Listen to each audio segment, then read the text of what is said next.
Hey, what's going on, guys?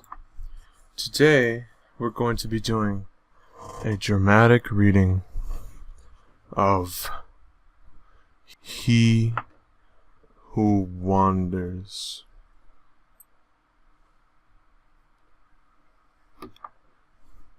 I miss the scorching wind of Andalusia, how it pours sunlight onto your face, toying with eyelashes, flattening dry sand against cheeks and miling through hair. I miss the smell of the valley and that ripening softness of muscat fluff glistening in the afternoon breeze. From up here, I can see the house where I grew up. I see white chapels tucked into grape orchards, like pawns scattered on a chessboard.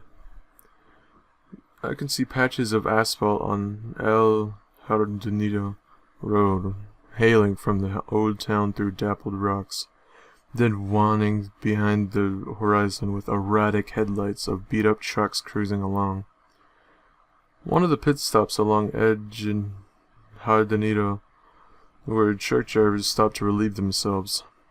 Marks of the starting point of this wavy trail, all covered in blotches of spindly grass stalks and flattened sand.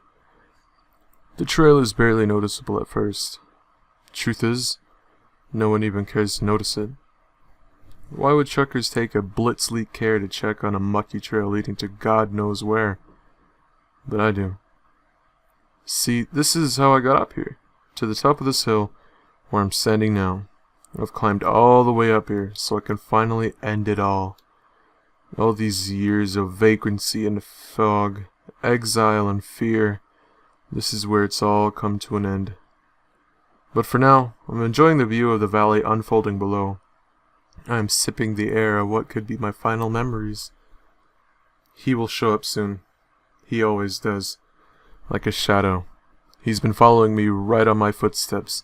Always there. Behind me. And there he is. His limping figure appears behind the sharp bend off of El Jardinero. He looks up and sees me, then stops for a moment to catch his breath and leans on his cane, as if assessing the remaining trajectory of his final stretch. Then he resumes his walk, or should I say, resumes his agonizing trudging. Years of endless chase took a toll on his body. No wonder. How long has he been chasing me? 10, 20, 30 years? He is slow.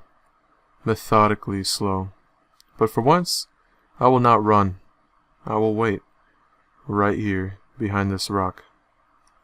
I will finally come face to face with him. This sharp Swiss knife blade I am holding in my hand will soon lance right through his neck bone. Yes, that is what I'm going to do. This ends here, at the dead end of the sandy trail atop the hill overlooking the valley, with its white chapels and muscat orchards. Funny. After all these years, I still don't know the real name of the chaser. I always called him what Master Borgs calls him. He Who Wanders.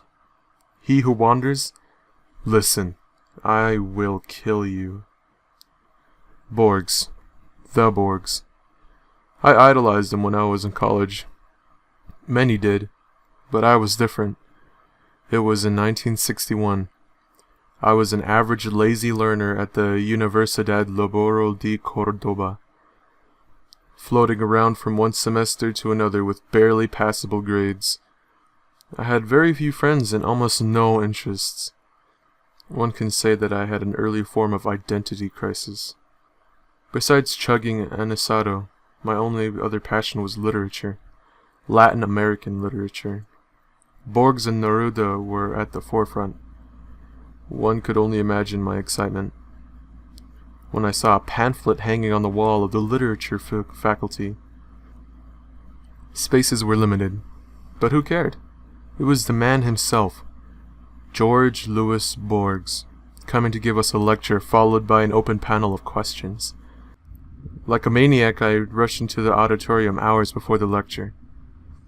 I was the first in line, and when the doors opened, I got the front row seat. The auditorium was packed with drooling chins of young self-proclaimed prodigies, awaiting for the arrival of the Great One. And there he is, the blind lord of literature, walking upright and onto the stage with a cane and his loyal assistant right by his side. Standing ovation. He nodded and made a "thank you, please be seated" gesture. Then he began. The lecture was dedicated by Spanish writers. I cannot distinctly recall if it was Cervantes or de Vega, but it truly made no difference. Somehow I managed to sit through his entire lecture, which lasted over 3 hours, and remembered nothing. He talked slowly and methodically, pouring honey into our ears like Segovia's guitar, with his absent eyesight affixed on the ceiling. And then it happened. Something that caught me completely off guard. Before closing the day, Borges was about to take questions from an audience. Of course, I raised my hand, and so did hundreds of other students. One of Borges' assistants whispered something into his ear, which made him smile. "It is an honor for me to be in front of an audience of young people, but our time is not infinite," he said with blind eyes still pinned on the far corner of the hall. "For that reason, I will randomly pick questions from 5 of you. I have never won any prizes or lotteries in my life. When I played poker or blackjack, I lost far more than I won. I knew my limitations, and that turned me into an average, pathetic person, rarely trying to outdo oneself. And so, sitting still with little ambition, I got used to that. Until that moment, when I saw Borges pointing his finger in my direction. That came as nothing short of a shock." "Me?" "Yes, young man. Senor Borges picked you. Step forward and introduce yourself," said his assistant. I did not know what to do, or ask, so I quietly mumbled in my full name, "Fernandez Agustin Navarro." Borges shifted his gray, shaded pupils in my direction as if reacting to a sudden buzzing of a fruit fly. "Fernandez Agustin Navarro. Navarro? Haven't I met you once, young man?" he asked. "No, Senor Borges, I've never had the honor." "But you will.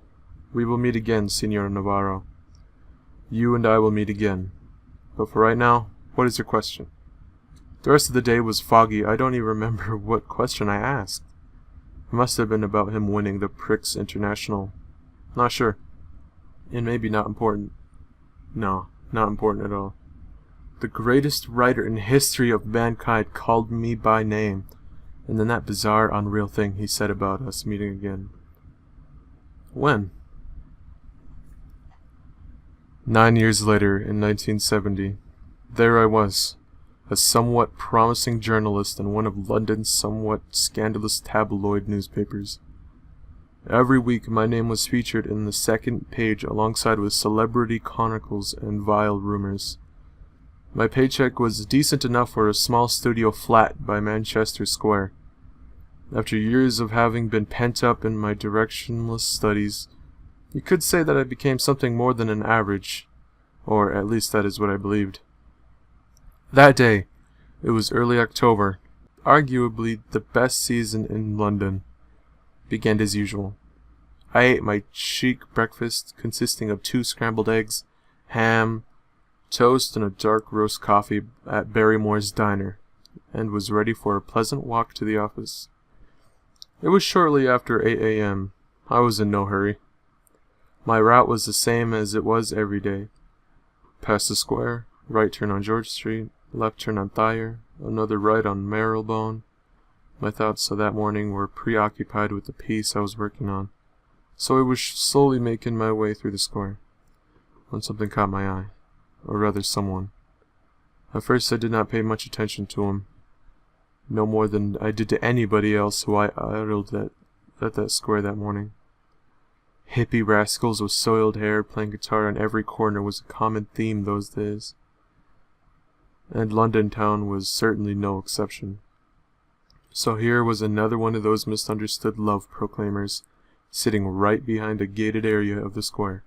Striped worn-out jacket, heavy cap, sandals, and clots of woolen socks sticking out.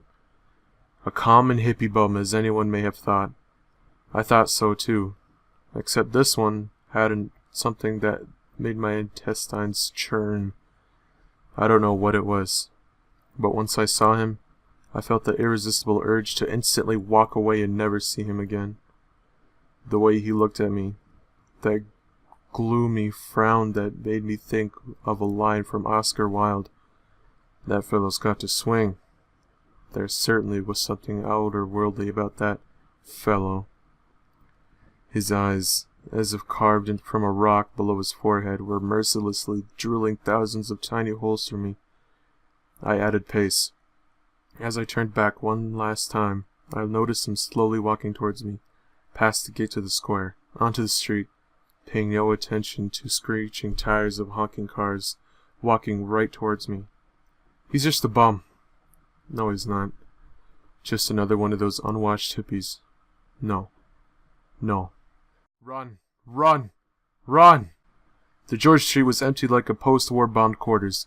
I can hear my brisk footsteps, or was the drubbing of my aorta against my chest. He is catching up. Run? Don't be silly. Yes, run. First slowly, as if you're trying not to show your chaser that you're scared. No, now, more scared. More like in a hurry. Why am I running? I can take him out with one punch. But it really wasn't about that. It was my first experience of that feeling, which I can only describe as some sort of primordial sense of fear, panic, dread, unexplained sense of looming doom arcing above you like a dark figure with a scythe. I ran. I ran faster than ever before, faster than my feet could move. As I turned the corner on that thayer, I paused and looked back, fearing to see him right behind. Scrambled eggs, toast, a dark roast coffee were about to make their way through my esophagus. Wiping sweat off my palms into my hands, I bent forward in a projected position that looked around. Empty windows of George Street were checking me out like a toddler witnessing a parent and cowardly act. Whoever that man was that licensed me into his uncontrollable panic, he was now gone. Shame on you, Fernandez Agustin, I repeated myself while making futile attempts to enthrall palpitation to subside. Shame on you, I mumbled, repeating that word. Mumbling into whistling that song by Magic Lanterns. Shame. Shame, I whistled, acting calm and self-composed. I sang without knowing words, only to convert my mind into something else.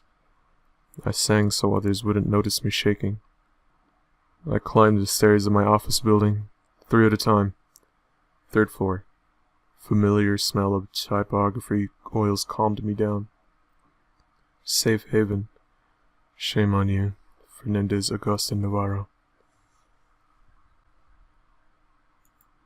Ooh, it's a good story. If you want to see a part 2 of this, just let me know. I don't know. I don't know, man.